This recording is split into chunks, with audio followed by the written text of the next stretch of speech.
Herring is an essential part of the ecosystem here on the Central Coast, and we want to keep it that way. To do that, we need to manage the herring stock as best we can, to make good decisions about how many fish to take and how many should be left. That starts with figuring out how many herring are here in the first place. So herrings spawn their eggs in the intertidal and subtidal, and they stick their eggs on the kelp and the eelgrass and on the rocks and cobble. And we study those eggs in order to understand what the population size is and how it changes over time. But counting fish eggs isn't like shooting fish in a barrel. First, we need to know where the herring spawned in general. So we have overflights every few days, and we can see the milt in the water from the sky. And the key indicator is that the water turns that milky blue color. Once we know where the herring spawning is in an area, then the dive team will come to measure the spawn. And they start by dropping a cannonball, which is a leaded weight, and then they bring the lead line in towards the shore.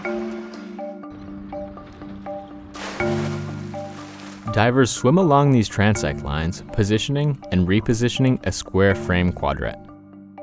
Inside each quadret, they count the layers of eggs. For example, in a quadret with all seaweed, one layer of eggs 1 inch by 1 inch has about 300 eggs. This way, we can calculate how many in total. Within a quadret, there can be hundreds of thousands of eggs. Really? It's really impressive. The herring lay their eggs on top of other eggs. So when you look at the vegetation, when you look at the eggs, you'll see sometimes 2 layers, 4 layers, 6 layers, 8 layers. And then they hatch out in 10 to 14 days. These herring eggs look like sprawling carpets of tiny pearls.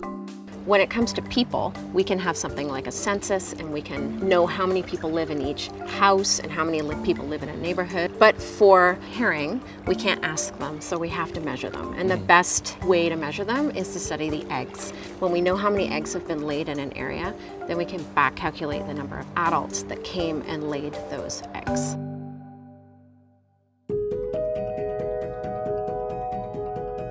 Eventually, all this data will create a kind of overall herring map.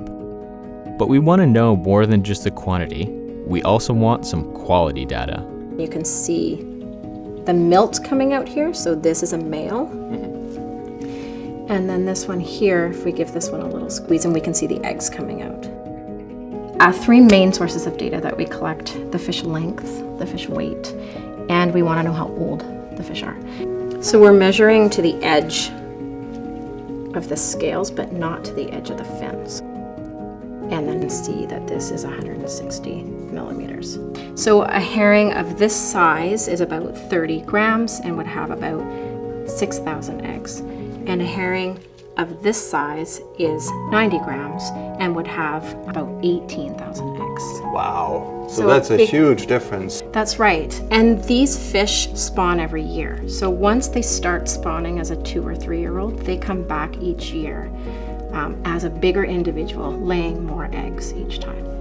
The way that the Heiltsuk people harvest the herring roe, it's a very sustainable fishery because it allows the herring to come back and spawn for up to 6 times more. It seems you're recycling the same fish and they get better with age. Yeah, that's a good way to think about it.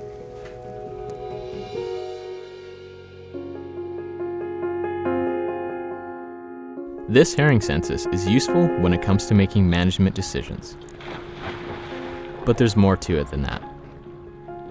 From a pure science perspective, we can talk about biomass levels and we can look at the trends over time. But that information in isolation isn't enough. So in addition to mathematical modeling, it's also smart to collaborate with the people who know the herring best.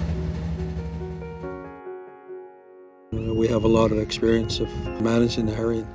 We use the haystock knowledge, or the local knowledge, that's been passed on from generation to generation.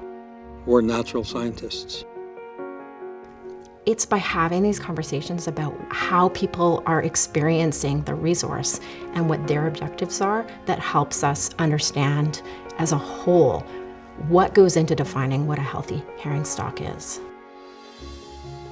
And so it's really a merger of the local haystock knowledge and the actual science to be able to make informed decisions about whether or not we harvest herring in any one year. Merging modern methods with generations of traditional knowledge. The idea is that better collaboration can lead to better decision making. What we've done is we've been making our way back to help them make cooperative or collaborative decisions. After all, we're in this together, and we're not the only ones.